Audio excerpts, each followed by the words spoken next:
අයිබෝවන් යාළුවනේ අද ඉතින් අපේ නිවාඩු දවස නිසා අද ඉතින් මං කුස්සිය පැත්තට ආවා. අපේ අම්මා අද හාල් වගයක් උයන්න දාලා.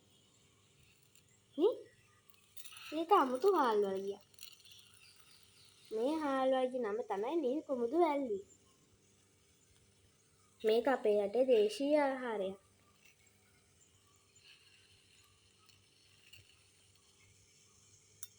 ඔන්න බලන්න යාළුවනේ අපි දැන් මේ හාල් එක හේදුවා. හේදුවට පස්සේ මේකේ පාට බලන්න. ලස්සන පාට. ඉස්සර මේවා උයලා බත් කාලා තියෙන යෝධය වැව් වමුණු හදලා තියෙන්නෙත් මේවා කාලම තමයි. ඔයාලා දන්නවනේ දසමහා යෝධය දුර්ගම රජතුමාගේ.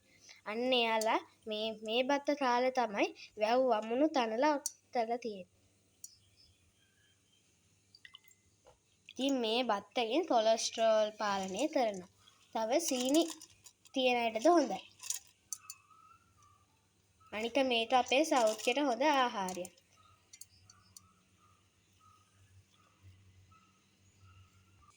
ඔයාලත් මෙයා කොහෙන් හරි හොයලා මාසෙට සැරයක් හරි කන්න බලන්න. මෙයාගෙන් අපිට කිරිබත්ද කැඳද බත්ද උයන්න පුළුවන්.